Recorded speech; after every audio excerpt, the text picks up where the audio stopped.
Guys, welcome back to my channel बेंसर biology. आज का जो वीडियो है इसमें हम देखने वाले डीएनए माइक्रो एरे के बारे में। So let's get started with the lecture guys. DNA micro array अगर हम देखें तो ये किस चीज के लिए टेक्निक होती है। अगर हमारे पास समझे कोई जीन है तो वो एक्सप्रेस हो रहा है या नहीं हो रहा है। अगर एक्सप्रेस हो रहा है तो कितना एक्सप्रेस हो रहा है, बहुत ज्यादा एक्सप्रेस हो रहा है या बहुत कम एक्सप्रेस हो रहा है। ये सब चीजें देखने के लिए हम डीएनए माइक्रो एरे करते हैं।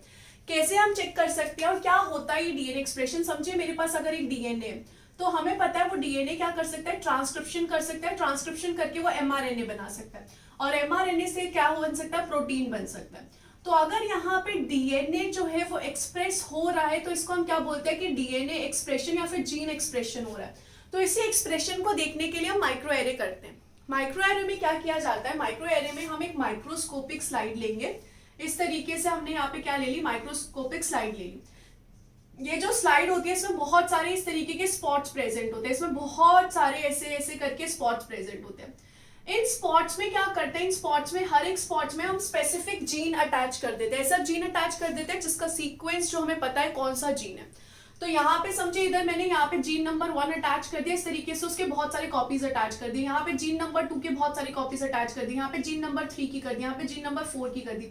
ऐसी हर जगह मैंने स्पेसिफिक जीन्स जो है वो अटैच कर रखे हैं। हर स्पॉट में एक स्पेसिफिक जीन है, ध्यान रखिएगा। और सबके सीक्वेंस कौन सा जीन है मुझे सारी बात पता है, दिस ऑल आई नो। तो यहाँ पर इस तरीके से हम लिख सकते हैं each spot has specific gene, उसके पास क्या है, स्पेसिफिक जीन प्रेजेंट है। अब यहाँ पे ये तो जीन हो गया मेरा जो मैंने यहाँ पे स्पॉट किया, यानी कि इसको मैं क्या कैसा बोल सकती हूँ, इसको मैं बोल सकती हूँ कि किस तरीके से एक्ट करेंगे, एज अ प्रोब के तौर पे एक्ट करेंगे। अब यहाँ पर मैं क्या करूंगी, अब मैं यहाँ पर देखूंगी किसी भी डीएनए का अगर मुझे सीक्वेंस देखना है तो मैं किस तरीके से यहाँ पे देखती हूँ। अगर मैंने यहाँ पे समझ लिया मैंने 2 सेल लिए, एक मेरे पास है नॉर्मल सेल और एक मैं समझ लेती हूँ एक मेरे पास है कैंसेरियस सेल। तो यहाँ पर मैं इसको नॉर्मल सेल मान लेती हूँ, यहाँ पे मैं मान लेती हूँ इसमें कैंसेरियस सेल। अब हमें पता है कैंसेरियस सेल में कुछ जीन्स जो है वो ज्यादा एक्सप्रेस होंगे जिसकी वजह से कैंसर हो सकता है, कुछ जीन कम एक्सप्रेस हो रहे होंगे जिसकी वजह से भी कैंसर हो सकता है। तो यहाँ पर क्या होगा, जब यहाँ पे जीन्स का एक्सप्रेशन होगा तो एक्सप्रेशन की वजह से इनके पास बहुत सारे एमआरएनए प्रेजेंट होंगे। इस तरीके से डिफरेंट एमआरएनए बहुत सारे प्रेजेंट होंगे। तो हम क्या करेंगे, हम इन सभी एमआरएनए को सबसे पहले एक्सट्रैक्ट करेंगे। दोनों से हमने दोनों सेल से क्या निकाली, उसके एमआरएनए निकाल लिए। एक बार हमारे पास ये सारे एमआरएनए आ गए तो इसका हम करवाएंगे रिवर्स ट्रांसक्रिप्शन। रिवर्स ट्रांसक्रिप्शन का मतलब क्या है, ट्रांसक्रिप्शन का मतलब होता है डीएनए से आरएनए बनना। ट्रांसक्रिप्शन का मतलब होता है डीएनए से आरएनए बनना। रिवर्स ट्रांसक्रिप्शन का मतलब क्या होता है, आरएनए से आप फिर से डीएनए बना रहे। तो यहाँ पर मैंने क्या करवाया, यहाँ पर हमने फिर से इसके क्या बनाया, आरएनए से डीएनए बनवाया। अब ये जो डीएनए कैसा होगा, ये होगा सी डीएनए। ये वाला डीएनए भी कैसा होगा, इसको हम बोलते हैं सी डीएनए, ना कि नॉर्मल डीएनए, सी डीएनए। सी डीएनए मतलब क्या होता है, कॉम्प्लीमेंट्री डीएनए। अब ये जो कॉम्प्लीमेंट्री डीएनए है ना, इसको हम क्या करवाएंगे, इससे हम फ्लोरोसेंस मॉलिक्यूल अटैच करवाएंगे। दोनों एमआरएनए यानी कि जो नॉर्मल सेल से आ रहा है उस पर हम अलग फ्लोरोसेंस मॉलिक्यूल ऐड करेंगे और इसमें हम अलग फ्लोरोसेंस मॉलिक्यूल ऐड करेंगे।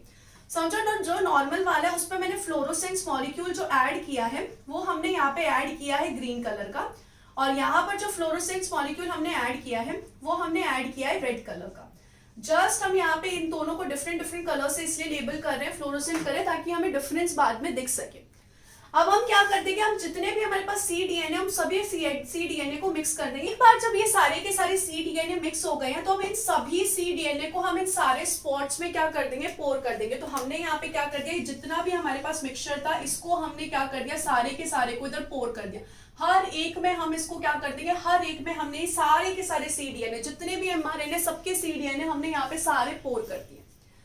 एक बार यहाँ पे पोर करने के बाद जो एक्स्ट्रा बचेंगे, यानी कि जो क्या नहीं हुए, जो नॉट हाइब्रिडाइज्ड हुए। नॉट हाइब्रिडाइज होने का मतलब क्या है, आप समझो अगर तुम सी डीएनए यहाँ पे डाल रहे हो तो सी डीएनए ऑब्वियस सी बात है जो हमारे डीएनए है, नॉर्मल जो डीएनए प्रेजेंट है, नॉर्मल जीन प्रेजेंट है, उससे कॉम्प्लीमेंट्री हो सकता है ना कि कॉम्प्लीमेंट्री। यहाँ पर नॉर्मल डीएनए से कॉम्प्लीमेंट्री होगा तो वो क्या कर जाएगा, हाइब्रिडाइज कर जाएगा।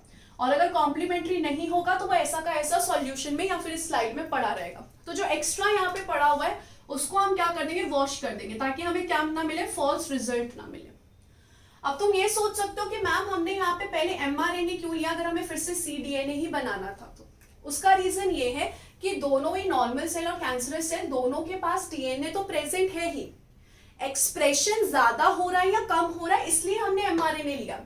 डीएनए तो दोनों के पास है, लेकिन शायद हो सकता है इसमें एक्सप्रेशन ज्यादा हो, इसमें कम हो रहा हो, या इसमें एक्सप्रेशन ज्यादा हो, इसमें कम हो रहा हो। वो हम कब पता लगा सकते हैं? जब एमआरएनए की क्वांटिटी हम चेक करेंगे।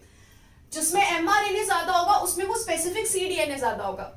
समझो मैंने यहाँ पे बोला कि इसमें जीन 2 जो है वो ज्यादा एक्सप्रेस हो रहा है, तो इसमें सीडीएनए जीन 2 का ज्यादा होगा।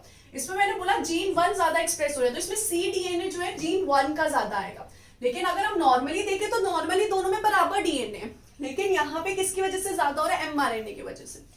तो अब यहाँ पर जब हमने पोर कर दिया, तो पोर करने के बाद अब हो सकता है कि यहाँ पर जैसा मैंने आपको बोला, समझो जीन 2 जो है वो यहाँ पे ज्यादा एक्सप्रेस हो रहा है, तो जीन 2 का यहाँ पे डीएनए बहुत ज्यादा है। तो यहाँ पर क्या हो जाएगा? यहाँ पर इस तरीके से कौन सा सीडीएनए आ गया? यहाँ पे सीडीएनए आ गया जिसके पास रेड फ्लोरोसेंस है।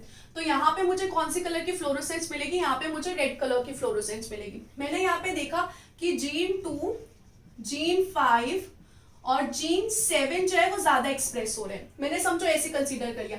तो यहाँ पे 1 2 3 4 5 यहाँ पे ज्यादा एक्सप्रेस हो रहा है, 6 7 यहाँ पे ज्यादा एक्सप्रेस हो रहा है। तो ये सारे मुझे कैसे मिलेंगे? रेड कलर के मिलेंगे। ये सारे 3 मुझे कैसे मिलेंगे? रेड कलर के मिलेंगे। क्यों? क्योंकि यहाँ पर 2 5 7 ज्यादा एक्सप्रेस हो रहे हैं, तो रेड कलर की फ्लोरोसेंस यहाँ पे मुझे मिलेगी। उसके बाद यहाँ पे मैंने देखा कि ये वाला जो है यहाँ पे मुझे मिल रहा है ज्यादा, 1 3 8 और 9 समझो मुझे यहाँ पे ज्यादा मिल रहा है। तो यहाँ पे मुझे कौन सी कलर की फ्लोरोसेंस मिलेगी? यहाँ पे मुझे मिलेगी ग्रीन कलर की फ्लोरोसेंस। सिमिलरली 3 वाले में मुझे कौन सी मिलेगी? ग्रीन कलर की फ्लोरोसेंस मिलेगी। सिमिलरली मुझे यहाँ पे 8 1 2 3 4 5 6 7 8 वाले में मुझे यहाँ पे ग्रीन कलर की फ्लोरोसेंस मिलेगी, और 9 वाले में मुझे यहाँ पे क्या मिलेगी? ग्रीन कलर की फ्लोरोसेंस मिलेगी।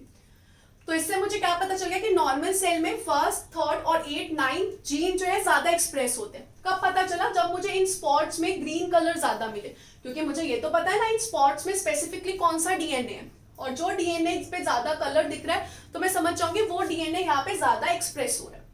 इसके बाद मैं क्या देखूंगी? इसके बाद यहाँ पे हो सकता है कि किसी किसी स्पॉट में मुझे येलो कलर मिल जाए। हो सकता है यहाँ पे मुझे इस स्पॉट में कौन सा कलर मिल गया? येलो कलर मिल गया।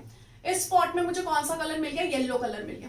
तो येलो कलर यहाँ पे क्या बताता है? येलो कलर यहाँ पे बताता है कि ये जो स्पेसिफिक जीन है, ये हमारा जो कैंसरस सेल और नॉर्मल सेल है दोनों में इक्वली एक्सप्रेस हो रहा है। तो अगर समझो मेरे को क्या मिल गया? मुझे यहाँ पे मिल गया येलो कलर।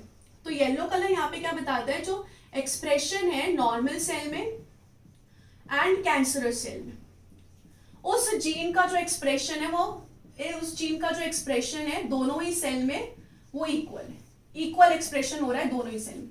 ये मुझे येलो कलर बताता है। अब किसी किसी कंडीशन में देखो, किसी किसी कंडीशन में मुझे अगर यहाँ पे ब्लैक कलर का स्पॉट मिला, यहाँ पे मुझे क्या मिला? ब्लैक कलर का स्पॉट मिला। ब्लैक कलर का स्पॉट यानी कि क्या मतलब है? कि दोनों में ही कोई मुझे फ्लोरोसेंस मिली ही नहीं, इन स्पॉट्स में मुझे कोई फ्लोरोसेंस नहीं मिली।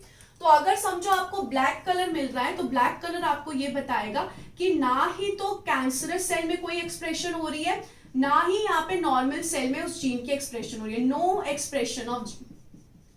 अगर ब्लैक कलर मिला तो नो एक्सप्रेशन ऑफ जीन।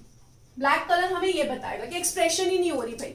वहीं अगर मैं यहाँ पे देखूं, समझो अगर ग्रीन कलर मुझे ज्यादा मिला, किसी स्पॉट पे अगर मुझे ग्रीन कलर मिला रेड कलर से ज्यादा, तो मुझे क्या पता चलेगा कि नॉर्मल सेल में ज्यादा एक्सप्रेशन हो रही है उस जीन के as compared to cancerous cell. वहीं अगर रेड कलर मुझे किसी स्पॉट में ज्यादा मिला ग्रीन कलर से, तो रेड वाला मैंने किसको दिया था? कैंसरियस वाले सीडीएनए को दिया था। तो इससे मुझे क्या पता चल जाएगा? कैंसर सेल में उस जीन की एक्सप्रेशन ज्यादा हो रही है नॉर्मल सेल से।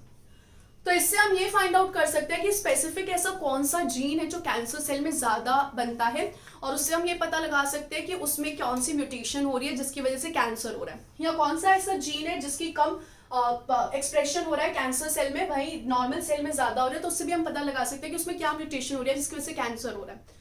तो इन सब चीजों से हम कंपेयर कर सकते हैं दो सेल का एक्सप्रेशन, और ये देख सकते हैं कि कौन से सेल में ज्यादा एक्सप्रेशन हो रही है और कौन से सेल में कम एक्सप्रेशन हो रही है।